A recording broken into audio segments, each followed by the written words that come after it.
پنجاب کی دھرتی کا وہ شیر مرد کہ عربی میں جس نے اتنا بڑا انسائکلوپیڈیا فقہ کا تیار کیا کہ اگر دین اسلام نافذ کر دیا جائے تو شاہ عنایت قادری کی کتاب قانون کے لیے کافی ہے۔ حضرت امام احمد رضا خان فاضل بریلوی رحمت اللہ علیہ کا فتاوی رضویہ شریف، اس کے حقائق، وہ کھلا دفتر، وہ علم و حکمت کا گلشن، اس کے دلائل وہ اردو زبان میں اور پھر عربی حصہ بھی اس میں کافی موجود ہے۔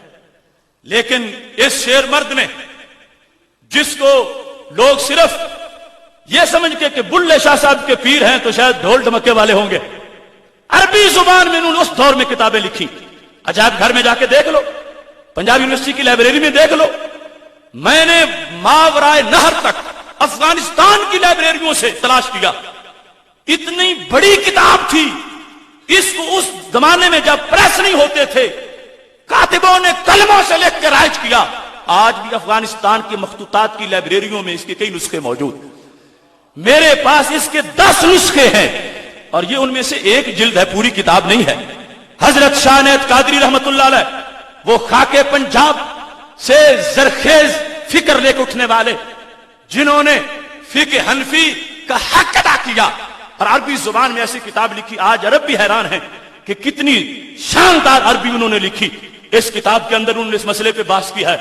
وہ شار فاطمہ جناح کے قریب جن کا مزار ہے، لاہور والوں دائیں بائیں مت دیکھو، داتا کے دیوانوں، اگر فقہ سمجھنی ہے تو شاہ عنایت قادری کے دربار پہ چلے جاؤ۔ دیکھو حضرت شاہ عنایت قادری، ان کا یہاں پر انداز کتنا عظیم ہے۔ اس پوری بحث کو انہوں نے، جو پنجاب یونیورسٹی کا نسخہ ہے اس کے لحاظ سے ورقہ نمبر 240 ہے، ورقہ نمبر 240، اس میں یہ لکھا ہے: من شاتم النبی صلی اللہ علیہ وسلم او اہانہ او آبا فی امر دینہ او فی شخصہ او فی وصف من اوصاف ذاتہ۔ میں پھر دکھا دیتا ہوں، اعراب تو درکنار، لفظ بھی پورا نہیں لکھے ہوئے، اور یہ ہے کہ راز کی باتیں تھی، راز والوں کے لیے لکھ دی۔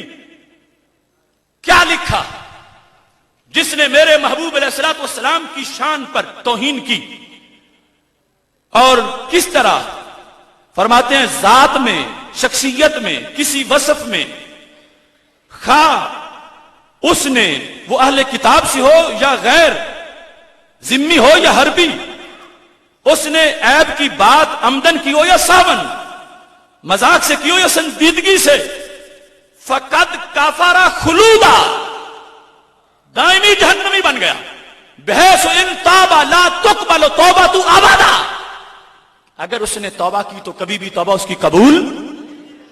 ہمیں دہشت گردی کرنے کے دعوت تانے دینے والے اور خود صوفی بننے والے ہیں کہ یہ نیا تصوف ہے، پرانا تصوف تو شاہ عنایت قادری والا ہے۔ شاہ عنایت قادری کا تصوف یہ ہے غیرت والا تصوف، اور دوسرا تصوف جو ہے وہ امریکہ کے زیر سایہ تصوف۔ تو قادری پہچاننا تو شاہ عنایت قادری کو دیکھ لو یا ممتاز قادری کو دیکھ لو۔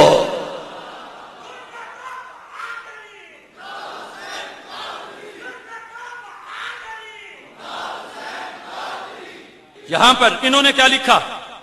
وَحُكْمُهُ فِي الشَّرِيَّةِ عِنْدَ مُتَأَخِّرِ الْمُجْتَهِدِينَ اِجْمَاعًا وَعِنْدَ أَكْثَرِ الْمُتَقَدِّمِينَ الْقَتْلُ قَطْعًا۔ ایسا اگر کرے گا تو سارے متأخرین مجتہد بالاتفاق، کیا وہ سارے امام صاحب کو سمجھ نہیں سکے تھے؟ سب کا اکثر متقدمین اکثر بولا اور ادھر اجماع بولا، اور امام صاحب کو اجماع میں شامل کیا۔ جس طرح کے نسیم الریاض میں جو کہا کہ صحیح مذہب امام صاحب کا وہی ہے جو ائمہ ثلاثہ کا مذہب ہے، اس سلسلہ میں فقہ حنفی ان سے جدا نہیں ہے۔ اور یہاں پر واضح طور پر انہوں نے لکھا ایسے گستاخ کو قتل کر دیا جائے گا۔ وَإِنْ فَاتَ فِي قَتْلِ وَانْعِدَامِهِ الْمَصَالِحُ الدُّنْیَوِیَّةُ او دینویہ، رکھا دنیا مسالے ختم ہو، دنیا کی مصلحتیں یا دین کی جو بھی ہو جائے، جس نے ایسا کیا اس کو زندہ نہیں چھوڑا جائے گا۔ اب یہ تو دہشت گردی سے ابھری ہوئی فکر نہیں ہے، یہ تو روحانیت والی فکر ہے، یہ تصوف والی فکر ہے۔ یہ جو ان کا ورق ہے نا، ورق نمبر 239، اس پر کیا لکھا ہے؟ اس پر انہوں نے واضح طور پر یہ لکھا، میں اس کو بیان کرنا چاہتا ہوں۔ وَهَذَا مذہب ابی بکر صدیق والامام الاعظم. یہ حضرت ابو بکر صدیق رضی اللہ تعالیٰ عنہ کا مذہب ہے اور یہ امام اعظم کا مذہب ہے. تو رسالت کا نعرہ دنیا میں لگانے نکلے ہیں.